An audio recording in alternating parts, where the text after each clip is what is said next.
بسم اللہ الرحمن الرحیم۔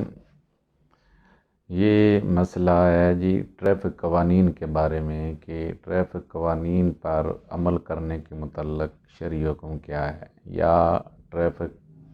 قوانین کو توڑنا اس پر کیا عند اللہ یا عند شرع گناہ بنتا ہے یا نہیں بنتا۔ تو اس بارے میں گزارش یہ ہے کہ انسانی فطرت ہو یا انسانی قوانین ہوں یا شریعت مطالعہ ہو، اس بات پر متفق ہیں کہ ہر وہ چیز جو انسان کی جان کا یا اعضاء کے تلف کرنے کا سبب اور باعث بن سکتی ہو، وہ چیز انسانی قوانین انسانی فطرت میں بھی منع ہے اور شریعت کے ہاں بھی وہ چیز منع ہے۔ قرآن مجید فرقان حمید ارشاد فرماتا ہے وَلَا تُلْقُوا بِأَيْدِيكُمْ إِلَى التَّهْلُكَةِ، کہ اپنے ہاتھوں کے ساتھ ہلاکت کی طرف اپنے آپ کو مت ڈالو۔ اب ان چیزوں کی بنیاد پر اگر آپ غور کریں تو ٹریفک قوانین در حقیقت بنائے جاتے ہیں انسانی مال اور انسانی جان کے تحفظ کے لیے۔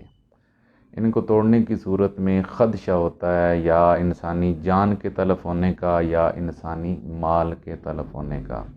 تو لہذا ہر وہ چیز جس کے نتیجے میں انسانی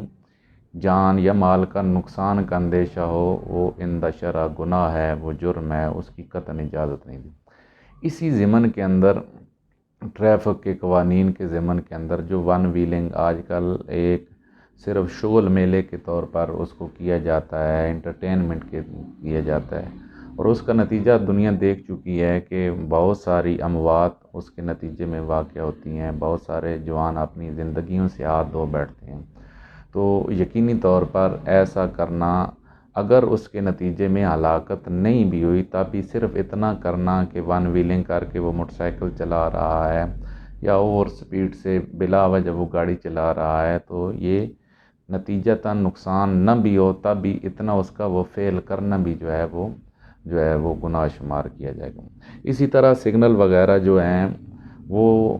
توڑنا اور اس کے نتیجے میں یقیناً بہت بڑے حادثات کا اندیشہ موجود ہوتا ہے، تو وہ بھی اسی طرح اسی ضمن کے اندر آتے ہیں کہ گناہ ہیں، جرم ہے، وہ سگنل نہیں توڑنے چاہیے۔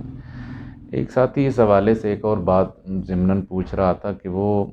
اگر رات کا ایک لیٹ ٹائم ہے، مثلاً 2-3 بجے کا ٹائم ہے، اس وقت ٹریفک نہ ہونے کے برابر ہے روڈ پر، تو اس صورت میں اگر سگنل وغیرہ کوئی آدمی کراس کر جاتا ہے تو پھر کیا کرنا چاہیے۔ تو اس بارے میں بھی گزارش یہ ہے کہ امکان جتنا زیادہ کسی چیز کے نقصان کا امکان ہو، اس پر شرعی حکم اتنا ہی سخت بنتا چلا جاتا ہے، اور جتنا امکانات کم ہوں اس کا درجہ گناہ میں اتنا کم ہوتا چلا جاتا ہے۔ اگر ایک آدمی کو 100% بالیقین اس کو یہ چیز ہے کہ اب اس وقت دور دور تک جو ہے وہ کوئی ٹریفک نہیں آ رہی اور میں یہاں سے کراس ایزیلی کر سکتا ہوں، اس صورت میں وہ کر سکتا ہے، لیکن پھر بھی اس کا کم از کم درجہ جو ہے وہ کراہت کے درجے میں ضرور جائے گا۔ مطلقاً اس صورت میں بھی اس کو اباحت نہیں، کیونکہ اگر اس طرح کی اجازت دی جائے تو پھر بھی نتیجتاً جو ہے وہ خدشات ہوتے ہیں کہ اس کے اندر نقصان وغیرہ کا لوگ معمول بنا لیں اور اس بنیاد پر نقصان کا اندیش ہوتا ہے۔ لہٰذا ٹریفک کے قوانین ہوں، بلا وجہ روڈوں پر ہارن بجانا جس سے لوگوں کو اذیت پہنچے، یا اسی طرح جگہ جگہ پر لوگ اپنے گھروں کے سامنے سپیڈ بریکر بنا دیتے ہیں، تو اس طرح کی جو چیزیں ہیں جس سے لوگوں کو اذیت پہنچ سکتی ہو یا خود اپنے لیے نقصان کا باعث کوئی بھی چیز ہو سکتی ہو، تو اس سے اجتناب جو ہے وہ شریعت کے ہاں جو ہے لازم ہے، تو ان چیزوں سے بچنا چاہیے۔